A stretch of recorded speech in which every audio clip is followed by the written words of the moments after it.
ಬೇರೆ, ಈಗಿನ ಕಾಲ ಪರಿಸ್ಥಿತಿನೇ ಬೇರೆ. ಇಡೀ ದೇಶ ಒಂದ್ ಕಡೆ ಹೋಗ್ತಾ ಇದ್ರೆ ಈ ಕಾಂಗ್ರೆಸ್ ಪಾರ್ಟಿಯವ್ರು ಬೆಳಗ್ಗೆ ಎದ್ದು ಇದು ಪೋಸ್ಟ್ ಹಾಕ್ತಾರಲ್ಲ ಅಂದ್ರೆ ನೀವು ಯಾರ ಪರ? ಹಂಗಾದ್ರೆ ಬಿಜೆಪಿ ಹೇಳ್ತಾರಲ್ಲ ಇವ್ರು ಪಾಕಿಸ್ತಾನ ಪರ ಅಂತ. ನನಗೂ ಹಂಗೆ ಅನ್ಸೋದಕ್ಕೆ ಶುರುವಾಗಿದೆ. ಈ ಟ್ವೀಟ್ ಅನ್ನ ಮಾಡೋದು, ಆಮೇಲೆ ಇದನ್ನ ಡಿಲೀಟ್ ಮಾಡೋದು, ಡಿಲೀಟ್ ಮಾಡ್ಬಿಟ್ಟು ಬೇರೆದ್ ಹಾಕೋದು, ಸುಮ್ನೆ ತಿಪ್ಪೆ ಸಾರಿಸೋ ಕೆಲಸ. The Indian air force widely recognised as one of the world strongest air forces.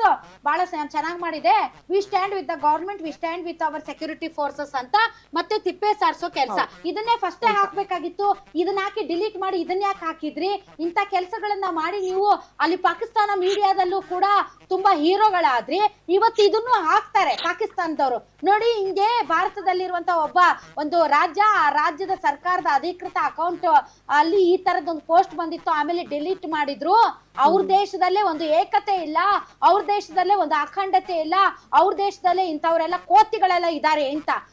ನೀವು ಗಾಂಧೀಜಿ ಅವ್ರಿಗೆ ಹೇಳಿದಂತಹ ಆ ಹೇಳಿಕೆಯನ್ನ ಕೋರ್ಟ್ ಯಾವ ಸಂದರ್ಭದಲ್ಲಿ ಸಮಯದಲ್ಲಿ ಮಾಡಿದಿರ ಅನ್ನೋದಕ್ಕೆ ಮಾತ್ರ ವಿರೋಧ ಹೊರತು ಗಾಂಧೀಜಿ ಅವರ ಹೇಳಿಕೆಗೆ ವಿರೋಧ ಇಲ್ಲ.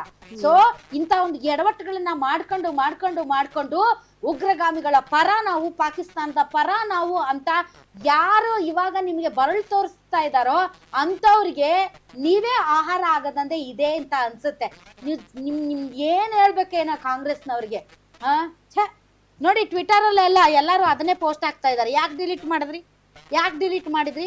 ಯಾರಿಗೆ ಶಾಂತಿ ದೂತರು ನೀವು? ಪಾಕಿಸ್ತಾನಕ್ಕೆ ಶಾಂತಿ ದೂತರು ನೀವು ಕಾಂಗ್ರೆಸ್ ಅವರು?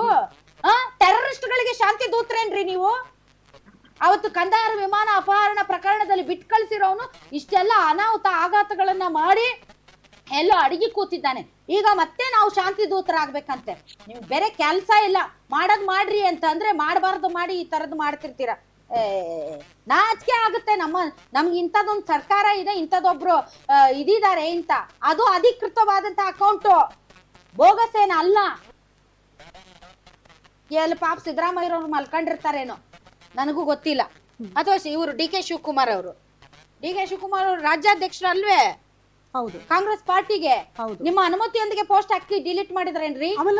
ನೋಡಕ್ ಆಗಲ್ವಾ ನೀವು? ಇದನ್ನೆಲ್ಲ ಅಬ್ಸರ್ವ್ ಮಾಡಕ್ ಆಗೋದಿಲ್ವಾ? ಇದು ಸೋಷಿಯಲ್ ಮೀಡಿಯಾ ಯುಗ. ಇದು ನಿಮ್ಮ ನಿರ್ಧಾರಗಳನ್ನ, ನಿಮ್ಮ ತೀರ್ಮಾನಗಳನ್ನ ಅಧಿಕೃತವಾದ ನಿಮ್ಮ ಸೋಷಿಯಲ್ ಅಕೌಂಟ್ ಅಲ್ಲಿ ಹಾಕಿ ಜನರಿಗೆ